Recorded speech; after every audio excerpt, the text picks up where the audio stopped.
Okay, so once that thing loads there, we want to send some keys. So what we want to do is go to the print view, that file, which is the receipt itself. So this is the window that opens when we want to print a receipt, and then once it opens up a print dialog box for itself. So right here, once the print dialog is open, we want to send some keys to the same window. Now, how do we do that? So I have some code here that we can use. So I'm going to open this, copy that, and so I've used this code in a different project because after doing some research, this is the code I came up with. So I knew what I wanted to do, so I looked for VB, how to run a VB file from PHP. This is what I searched for. So this is the result I got. So let's see if this is workable.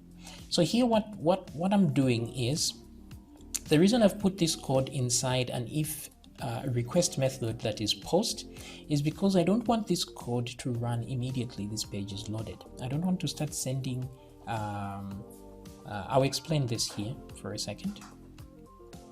So I don't want to be running this code immediately the page loads. I want only when I send a post request for this code to run. Okay, that way I can tell it exactly when to run instead, because once the page is loaded, when the page is loading, before it loads, if this actually runs, then we have a problem because PHP runs on the server. This is where the problem is. PHP runs on the server. So by the time the file is opening and loading that page, it means PHP is done. So since this is PHP, I want it to run at a very specific time. So that's why I'm putting it in here. So let's look at the script. Now this code here is exactly this code there. I just put a second one just to be sure that I get it right, because if this one misses for some reason, then we get it to there. And really we need to enter keys there. But let's try with one first. So I'm just going to mute the second one. In fact, I'll just delete it because we'll edit this. Now what we are doing here is we are creating a new communication line to a script shell for VB. So that's what we are doing here. So apparently you can do this with PHP. So I found that this is the code to run it. So I didn't know this until I was searching for this particular thing. So once you run that shell thing, then you can run commands as if they were directly in the remember when we created this VBS file, right? Whatever we are running here, once we create this object, whatever we are pasting here, whatever this code we have here, we can paste it or put it directly in these quotes here, okay, like this. So this run command takes in 3 params, the code that you want to run, and there's a 0 and true. I don't remember what this true, and you can obviously search for this. You can find the PHP com function and see what it does. Now the 0 I know is that normally if you run this with a 1 there, it means it's going to show a command line. So a command line will open when you try to run this, which I don't want the customer to see or the client. So I put a 0 there to make it run in the background. So that's what the 0 is for. And the true here, I guess, I don't remember what this is, but you can always Google this. So here, this is what we are running. We are using W script here. And then this is the location of the file. Now in our situation here, you see I have a www because this is what normally what we have in PHP desktop. This is why I have it like this. So when you're using PHP desktop, you have to activate this instead. So what I'll do is I'll duplicate this and mute one of these to keep for when we are running the inside PHP desktop. But for now, we don't need this path. The path is just file.vbs, because if we just say that, it will go directly to the public folder where there is file.vbs right there.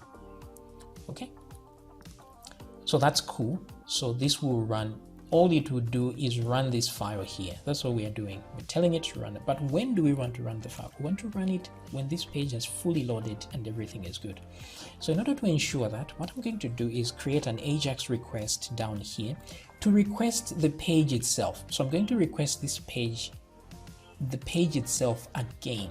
So what I would do now, because the AJAX request is going to be a post request, once I load a post request here, it will be forced to run this. And when it runs that, it's going to run that file. Then that file will send an enter key. So it's quite a runaround. If anyone has a better solution of doing this, please, I'd like to know it, because this looks a little complex for a simple act. But the advantage is once you do this, you can send as many keys as you want in the file itself here. Press send enter key, number 1, enter key again, or send some other keys, whatever it is. If you wanted to set options, you can do that. But for now, let's concentrate on this. So what I want to do is immediately I want to send an AJAX request. So I'm just going to say var, I'll call it AJAX is equal to new XML. What am I typing? XML HTTP request, like that. Okay. So we've created a new HTTP request immediately. So this, notice this is not inside a function. It's just out here. The moment things load, this will run. So now we have an AJAX request. All we need to do is send it. So say AJAX.send. Actually, we need to open before we can send anything. So let me open. So here it's ajax.open, like so. Okay, there we go. Now we'll tell it what type. We have to make sure it's a post request, okay? And then what file are we sending to? Now we are sending this to this very file. So if you're sending to this very file, you don't need to put a path. You just leave it like that. And then let's put true, so it's asynchronous. And that's it. So we are sending a post request to this very page. This is what we are doing here. This is how you send an AJAX request. I haven't put a listening thing because I don't even need to get the result from the AJAX request. This is enough. But if for some reason you need to know, because errors may happen, and if you want to see an error, you have to get the response text. And if you want to get the response text, you can put the usual event listener. So you can say AJAX, but this is not necessary. You can say add event listener, like that. Is that how you spell event listener? Yeah, I guess. So when adding an event listener, you tell it what you are listening for. It's on ready state change. You don't need to put the on, I guess. It's ready state change. That's what we're looking for. And then we'll put a function that will run when that happens, when we find our ready state. Then here I'll just say ajax dot ready state. No, wait a second. What am I doing?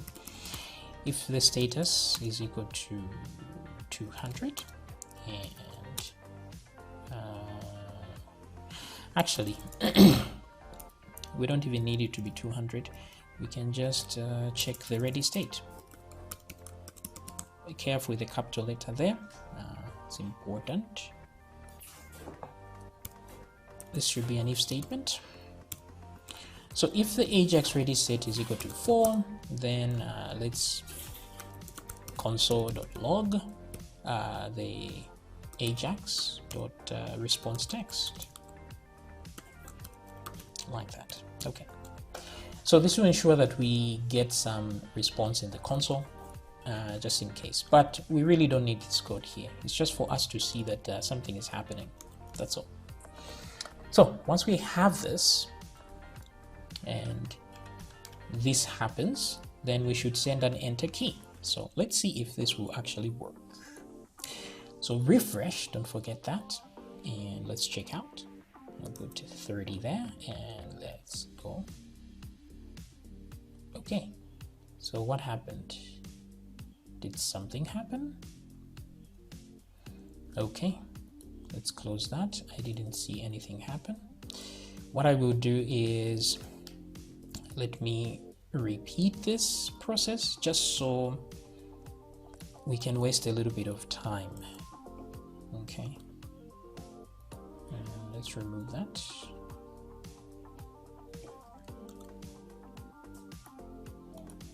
Let's refresh. Bum, bum.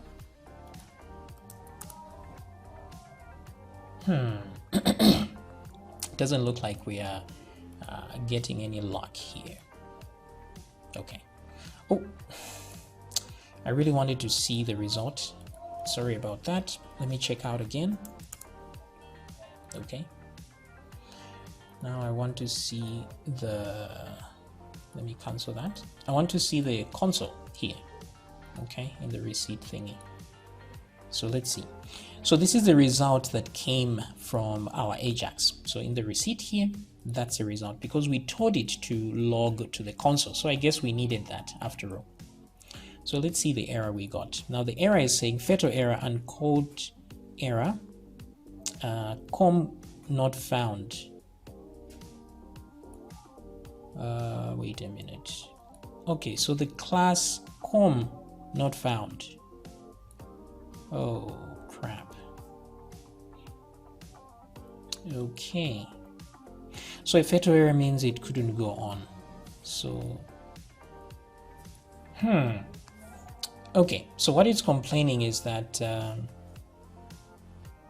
this class is not found. Where is this? This one right here. So that's a bit of a problem now. Okay, so let's figure out why it couldn't find that function.